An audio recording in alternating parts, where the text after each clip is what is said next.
सुबह का वक्त था। विकास नगर की जमीन अभी भी रात की आग की गर्मी संभाले हुए थी। धुआं हवा में होला था और लोगों की आंखों में सिर्फ एक सवाल था, अब आगे क्या। तभी एक छोटी सी लड़की, शायद 7-8 साल की रही होगी, अपनी माँ के साथ जली हुई मिट्टी को खरोच रही थी, जैसे कुछ ढूंढ रही हो। उसके हाथ में एक आधा जला हुआ चम्मच आया। वो उसे जोर से पकड़ लेती है, जैसे उसने अपनी पूरी दुनिया वापस पा ली हो। तभी भीड़ के बीच एक आवाज आई, बेटा ये लो, नया ले लो। वो मुड़कर देखती है, सफेद कुर्ता, हल्का सा मुस्कुराता हुआ चेहरा। ये थे हुसैन मंसूरी। नमस्कार, मैं सूफिया मिर्जा, आप देख रहे हैं इनकलाब हिंदी। विकास नगर में लगी विनाशकारी आग ने हजारों जिंदगियों को एक पल में बदल दिया। घर, सामान और सालों की मेहनत, सब कुछ राख में तब्दील हो गई। ऐसे वक्त में आमतौर पर सिर्फ सहानुभूति मिलती है, लेकिन इस दफा सहानुभूति के साथ साथ इंसानियत भी नजर आई। इसी बीच मुंबई से आए हुसैन मंसूरी ने ना सिर्फ मदद का हाथ बढ़ाया, बल्कि लोगों के हौसले को भी दोबारा जिंदा किया।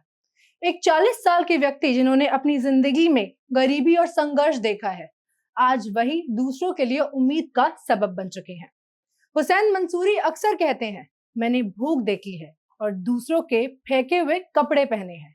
शायद इसी वजह से उनकी मदद सिर्फ जरूरत तक सीमित नहीं होती, बल्कि इज्जत और संवेदना के साथ साथ पहुंचती है। सोशल मीडिया पर 19 मिलियन से ज्यादा फॉलोअर्स के साथ मंसूरी ने अपनी पहचान एक इन्फ्लुएंसर के रूप में नहीं, बल्कि एम्बेसडर ऑफ ह्यूमैनिटी के रूप में बनाई है।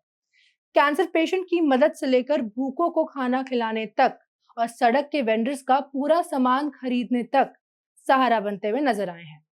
उनकी पहचान उनके काम से बनी है। अप्रैल 2026 में जब लखनऊ के विकास नगर में भयंकर आग लगी, तब मंसूरी खुद मुंबई से वहां पहुंचे। इस आग ने लगभग 250 से 300 झुग्गियां जला दी और 1000 से ज्यादा लोगों को बेघर कर दिया। रिलीफ एफर्ट्स की बात करें तो ये सिर्फ मदद नहीं, बल्कि एक नई शुरुआत थी। उन्होंने परिवारों को प्रेशर कुकर्स, भगोने और बेसिक यूटेंसिल्स दिए, ताकि लोग दोबारा अपना खाना खुद पका सके। साथ ही राशन किट्स और हर परिवार तक पहुंचाई, जैसे फौरन खाना बनाने की परेशानी सॉल्व की जा सके। साथ ही टेम्परेरी लाइटिंग्स और रिलीफ मटेरियल का इंतजाम किया, जिससे लोग अंधेरे और असुरक्षित माहौल से सुरक्षित रहें। इस पूरे काम में उनका साथ दिया शेखर परिया ने, जिन्होंने रेशन डिस्ट्रीब्यूशन में उनकी मदद की। साथ ही मदद करोना फाउंडेशन जैसे ग्राउंड लेवल ऑर्गेनाइजेशन ने भी जरूरतमंद परिवारों तक मदद पहुंचाने में उनकी अहम भूमिका निभाई। लेकिन सबसे खास बात ये थी कि मंसूरी की मदद सिर्फ सामान तक सीमित नहीं रहती है। उन्होंने लोगों की बात सुनी, उनकी कहानियां सुनी। उन्होंने ये एहसास दिलाया उन लोगों को कि वो अकेले नहीं है। ऐसे वक्त में जब लोग सब कुछ खो देते हैं, तब सिर्फ राशन या सामान ही जरूरी नहीं होता।